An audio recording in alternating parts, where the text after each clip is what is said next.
Actually, it's too late. Hey there guys, I'm Bo Lorentzen, and I normally try to shoot 360 or 180 VR that you can see in your VR headset. For once, this video is actually shot from my iPhone, so it is what it is. I got a new box in today, and that is the CALF VISENSE. I'm not completely sure how that's pronounced, so I'm gonna call it the CALF 2. And it arrives in this box here. And if you know anything about CALF, you know that they started out with the CALF 1, and this here is actually a viewpoint, but for all intents and purposes, it is a CALF.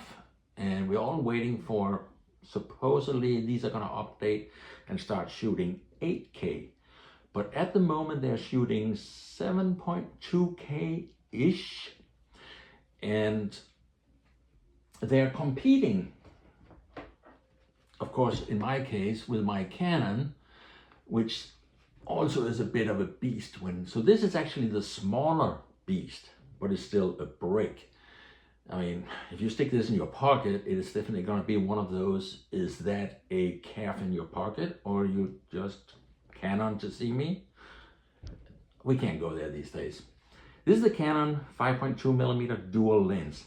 This is the CALF 1, and finally we have the CALF 2, because I cannot pronounce the Visinse, maybe? Let's call it Visinse.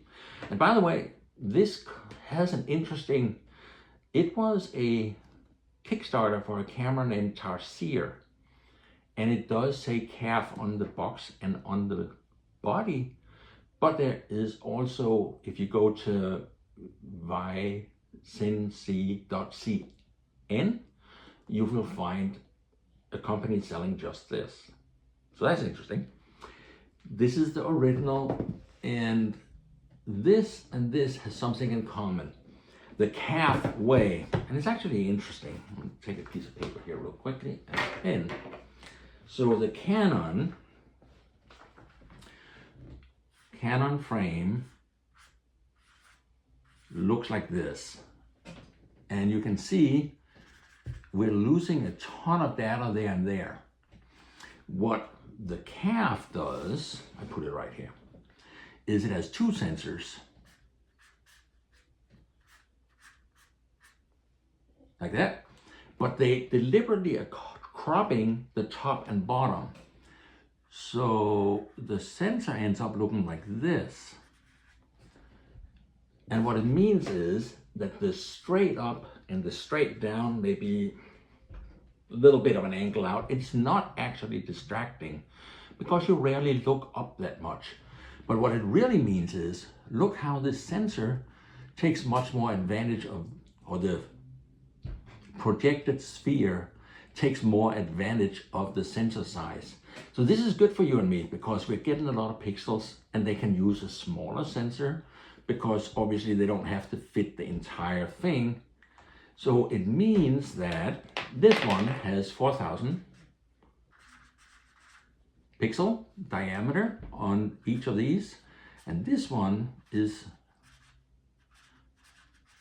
3,800 pixels on each of these by using the full. But instead of having to use an 8,000 pixel 8K sensor, they're using two 4K sensors to get this result.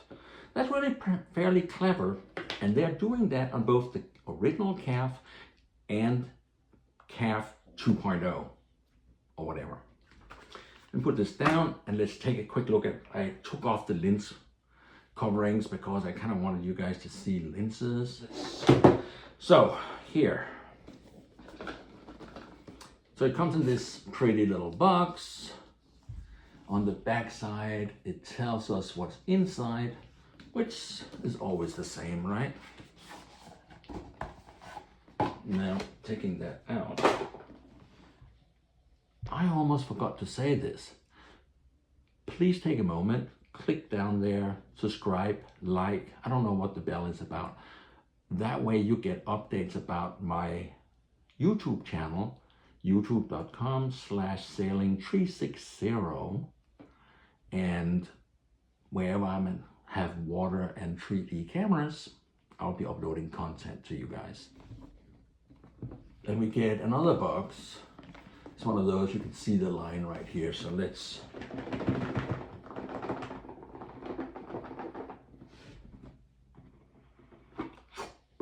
vacuum sucked. Modern boxes are supposed to be tight fitting. That's probably a good thing or a bad thing, I don't know. Here is what's inside. First of all is an info. Thank you for choosing CALF.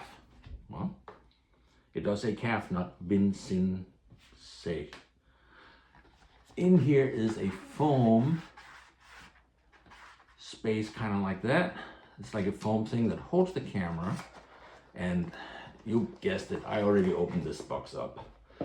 It comes with this thing wrapped around it, and in order to get it out of here, you have to remove the lens covers. So these comes off. This is a scary little camera because there's nothing protecting fisheye lenses. So here it is. So that is the CALF 2.0. And you can see it does have a fan inside. You can't see that, but you can see it has a whole bunch of ventilation ribs right here. And then we have 3 buttons and a touch screen. Down on the bottom, we have this peculiar bump out with a tripod mount. I wish they would have had some more tripod mounts, but they call it pocket size. I mean, what is pocket size? Let's see. So on this side here, we have a 3.5mm microphone jack, which is good. And we have 2 USB plugs. The one here is charging and one is data out. So I'm not sure. Actually, the top one here is the charging one. It has a little lightning symbol next to it. So you can charge it with whatever USB-C you already have. That's great. On the other side is 2 things. The one is a TF card, which is of course the unlicensed, I guess, version of a micro SD. So most products say it's a TF instead. Anyway, and we have a LAN cable here for streaming. So you can stream 180 VR out of this, but I'm gotta be perfectly honest, I am not sure who would want to do that. Because who do you know out there that sit around with their Apple or Quest VR headset ready to watch you streaming your girlfriend's birthday? Maybe her parents or maybe her stalkers, but I think this is actually, I have a friend who was quite successful streaming, but he was doing a 360, but he was streaming weddings during the pandemic, and it was quite popular because you remember, you can use, I'm using my phone to record, but if you pretend this is your phone, Android and iPhone, when you stream 360, you could look at it, but then you could turn your phone to look around. So that's how that worked for him, not having people sitting in headset and watching. All right, so let's finish the box before we turn this puppy on. In the box here, you yank out this foam thing, and we're obviously done with that. Put it over there, sorry about the mess. In the bottom, we find 2 boxes, empty. That can go over there. The one box here comes with one of those flocked velvety bags, so the entire camera can be put in this bag. I cannot imagine I'll ever do that. I'm not that kind to my gear, but if you're at all kind to it, you should be using it. And in addition to that, it comes with a USB-C cable, and I'm starting to feel like USB-C cables is becoming like iPhone charging cables. I've got a ton of them. Everybody includes one. It's almost like you could ship all this stuff these days without a USB-C cable, just because we all have one, and probably more than one. There is a quick reference guide here. It goes through everything, tells you what that the front is, what is the lens, that's good to know. You have touchscreen. It does go through a whole bunch of details in here that you do want to kind of, because not all of this is as intuitive as you would want it to be. That's it for the box. Put all of that over here. And I am grabbing the camera. So I already charged it over here with a USB-C. And on the back here, you have press and hold. Hello, there it comes. Now it's starting up. And in case anybody was wondering, this is actually an Android, but that's not really that big of a surprise, is it? So, and there it goes. And clearly you're seeing the right because you don't see my hand over the left lens. So now here's a funny thing. You see when we're doing this little line here, it won't let you photograph if the camera is not level. And ironically, if you turn it upside down, it will not let you start a shot because it wants you to turn the right way. So that makes it a little harder. Hang it on a drone or underslung, it has to be on top. And it actually plays really good with my Visinse M2S 3-axis gimbal. So that's worth keeping in mind, because pretty much, even though they all talk about stabilization, if you're moving the image on the sensor, you're also moving pixels, meaning you're removing data, you're using your bit rate. If you instead have it completely locked down, even though there's a lawn in front of you, only the kids playing soccer are actually refreshing and using the bit rate.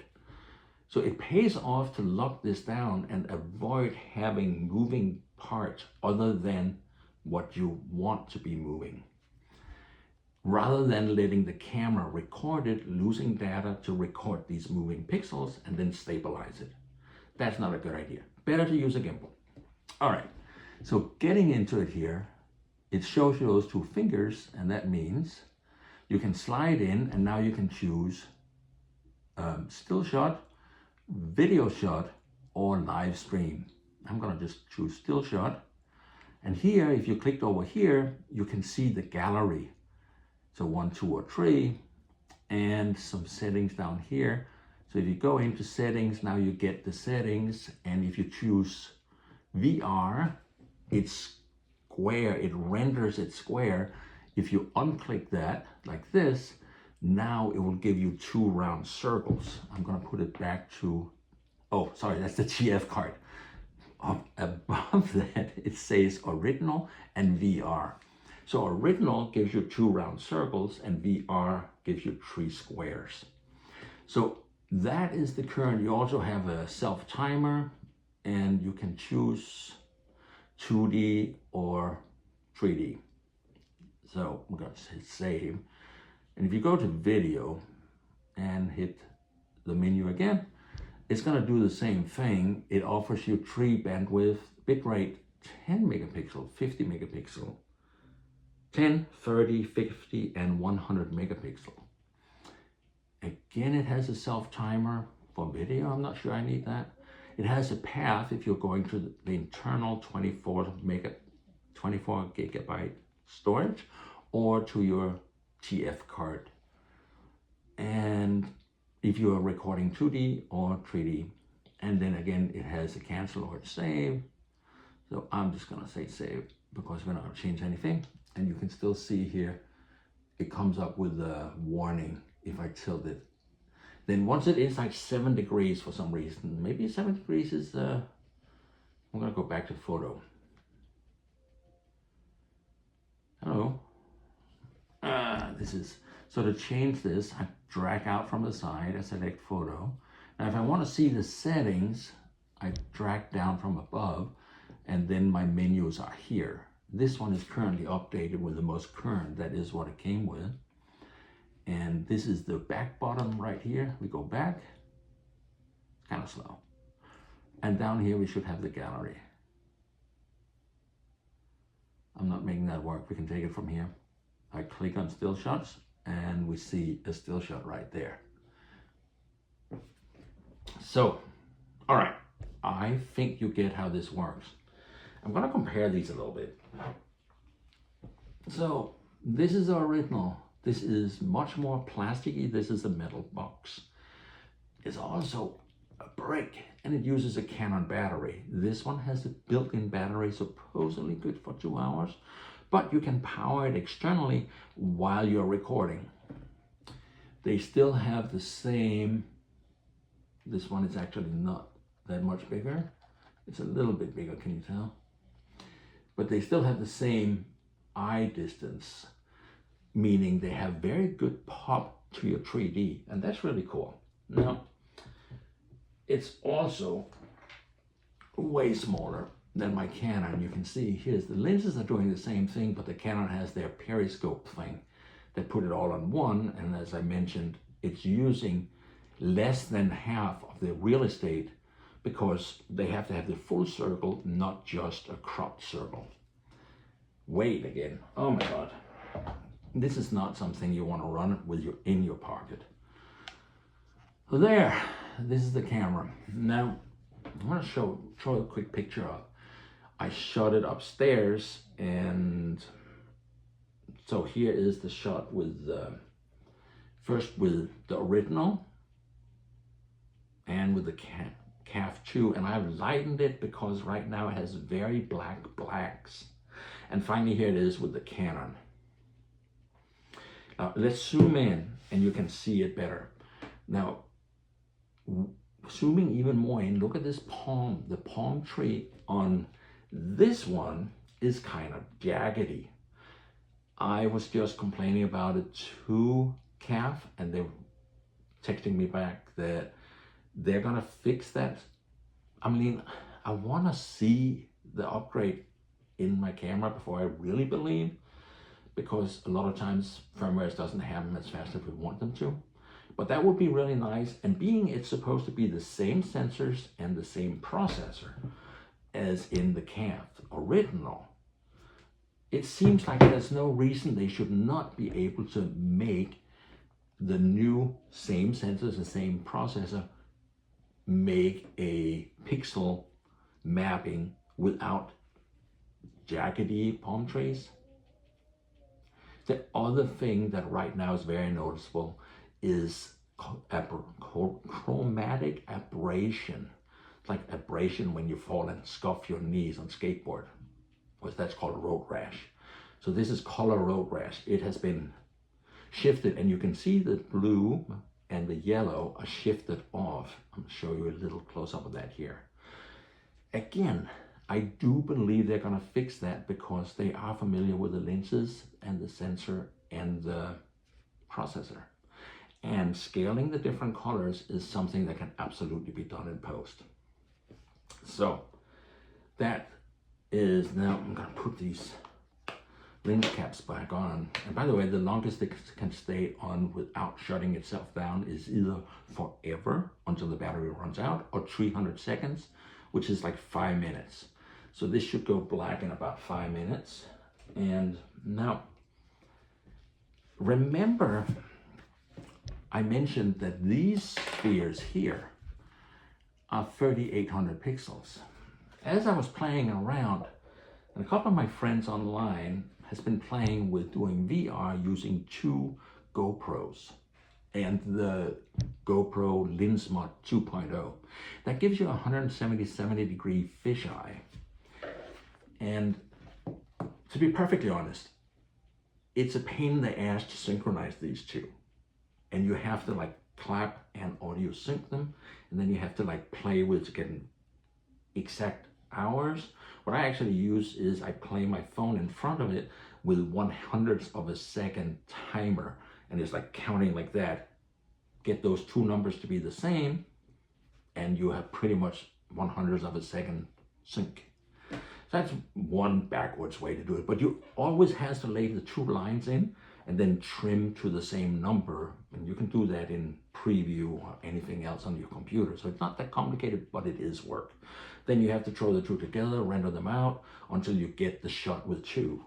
But, and this is the interesting thing, the GoPro 11, 12, and 13 are all shooting 5.3K. And what it really means is it's 5,300 pixels this way, but it's 4,800 pixels this way. Or 4,800 and some, sorry, I don't remember. But if you have their frame here, you will see that the GoPro frame pitches off a teeny bit, not as much as I drew. And this is 4,900. 4,900 pixel sphere. If you forget the beautiful skin tones from the Canon camera, you will notice we actually have almost 1,000 pixels more than my fancy Canon, and we have 1,100 pixels more circumference or diameter than the CALF cameras. Even though they have the smart hack, there's no substitute for the diameter of the sphere when in this particular type of VR. So what that means is you have almost twice as many pixels. And I'm going to show you a screenshot here. So this is the CALF versus the GoPro. And notice the palm. It is holding up really nice because there is so much more pixels. And GoPro has spent a lot of years trying to get their colors and the exposures pretty. And it's working. It's really pretty. So let's talk about these. This thing is selling for about $1,500, I believe now, $1,500, $2,000. The Canon rig is selling for about $4,500 with the lens, about $1,500. This plastic, which they emphasize is a consumer camera, is selling for $700. But so these ones, especially if you buy GoPro 11, because you're not getting more sensor. So just get the GoPro 11 for about 200 plus each, plus the 2 lens mods, that makes it 600. These are GoPro 12 because I didn't see a reason to upgrade to the 13 because I'm still waiting for the 8K sensor. Come on, GoPro, give me 8K, real 8K sensor. Anyway, that is $250 each, so it's $500 plus $100 for each of those 2 lenses. That puts me at $700, and this was the opening price for this one is $700. It'll probably be $800, or maybe it'll stay at $700. But for $700, you can actually get a higher resolution camera that is a pain in the beep to synchronize. And I probably have, I don't know what, I have a bunch of cage bits. This is Camman's, I think, bits. And I learned really quickly, these 2 screws have to be completely taken out and replaced with a machine screw. These 2 bars here is to make sure the cameras don't tilt. And down here, I can put a light stand, a tripod, or I can put that also onto my Sinew M2S gimbal, or a bigger gimbal. I mean, come on, you can use any gimbal that can handle the weight, and it's about ½ a kilogram. These 2 could also be turned, butt right up and touch each other using one of these so they can slide on and off, easy to open the doors. And they'll be a little more compact, but for some reason I like shooting in this way here. And this is the bits I had. Let's say the bits cost you between 50 and 100 bucks. So that's what it costs to hold the rig together if you buy fancy bits. Or you could 3D print something, turn this upside like this, and simply drop these 2 into like a little holder each so they don't move with a tripod mount, and you're in business. Now, there's still a lot of things to do, and you have to sync it. That is the beautiful thing about this camera. Out of the camera, this delivers pre-stitched, ready to throw into a video or ready to upload to YouTube, 180 VR video.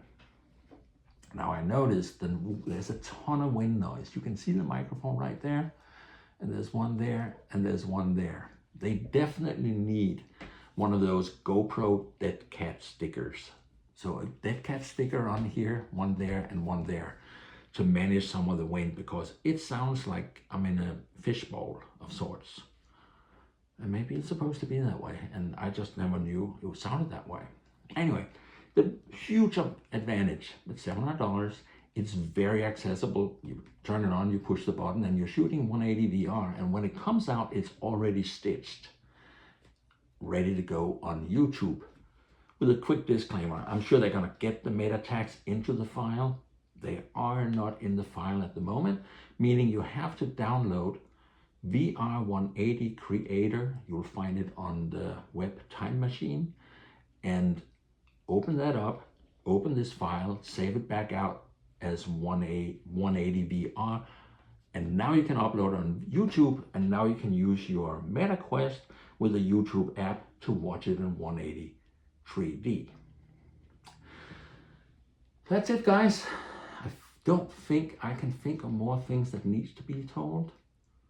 It is the most accessible 180 VR.